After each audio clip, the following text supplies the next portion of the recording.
All right, well, the update just dropped on Wednesday, and there's a few things that we could talk about today. So let's do a little bit of Brawl news.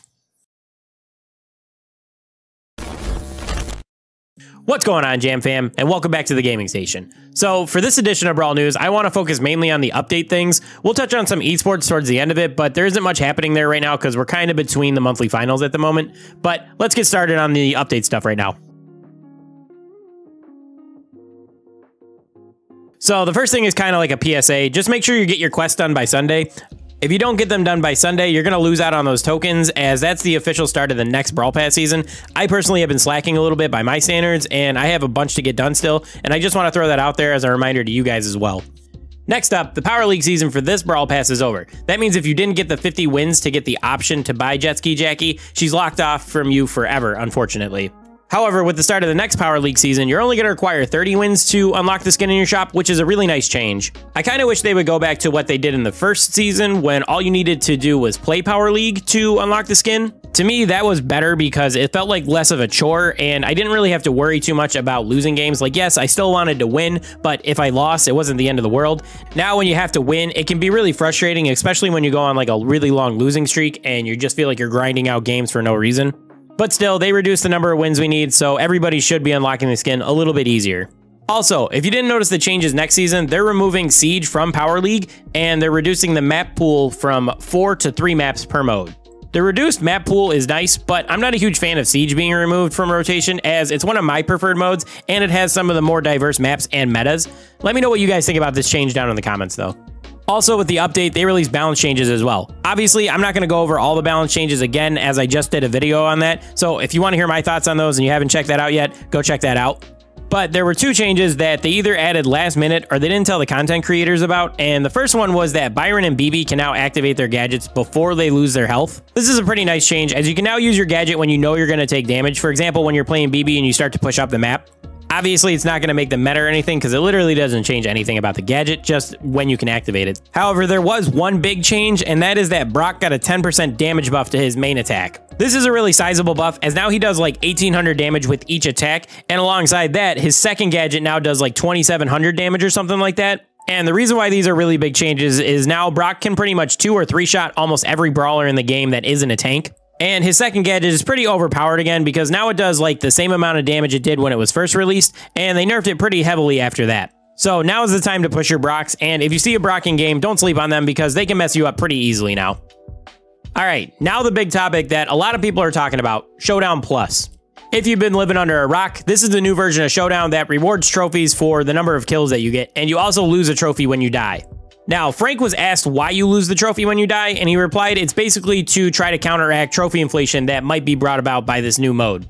Basically, the trophy you get from killing a player comes from them because you gain a trophy and they lose one. However, there's 2 problems with this system right now. The first issue is that if you come in 10th place and you have 0 trophies on that brawler, you lose 1 trophy and you'll have -1 trophies on your brawler. The second issue is that if you get down to the showdown part of the match and you both die, you still lose that trophy even if they give you the win. Just like this picture that Ro posted on his community tab. I think that both of these issues will get patched pretty soon. I think they were just an oversight when trying to push this update out the door. But now, let's talk about teaming in Showdown Plus, since that was the whole reason they added this mode. According to Frank, there are 3 times the number of matches being played in Showdown Plus as opposed to normal Showdown, but it has 1/10 of the normal numbers of teamers. To get these numbers, they basically use the formula they use to control the meteor modifier in Showdown, which is supposed to target teamers. And all of this sounds really great until you think about how bad those meteors are at breaking up teaming. So personally, I'm taking these numbers with a huge grain of salt. Now, if you guys know me, you know I avoid Showdown as much as I possibly can, so I don't have a bunch of first-hand experience, but from the people I've asked on Discord, teaming is still a big issue in the new Showdown. However, I did try to get a few clips of people teaming from Brawl TV in Showdown Plus, and I only found a few cases of it, and I haven't really seen a lot of clips of this stuff on Reddit at the time of making this video. So, from what I've been able to gather and see myself, it seems like for the most part, the community is kind of resistant to teaming in this new Showdown.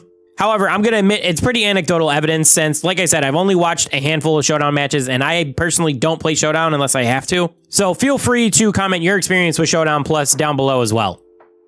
Now, we're going to go over some esports stuff, but like I said at the beginning, there isn't a ton of stuff to go over since we're between the monthly finals right now. Those will be starting back up the first weekend of September, if I'm not mistaken. But I do want to go over the 5 teams that did clinch a spot for their world finals already. Those teams would be Clash and SK from the EU region, INTZ from LATAM South, Zeta Division from East Asia, and Nova from mainland China. Keep in mind that there will be more teams securing spots down soon. These are just the ones that have done it already. Right now, both the spots for NA are still up for grabs. Mainland China still has 2 spots, EU still has 3, and the other 4 remaining regions still have 1 spot each. So if you're interested in this stuff, keep an eye on it, because in the following weeks, people will be securing more spots. Now, before we wrap this thing up, I want to go over a few community things that caught my eye.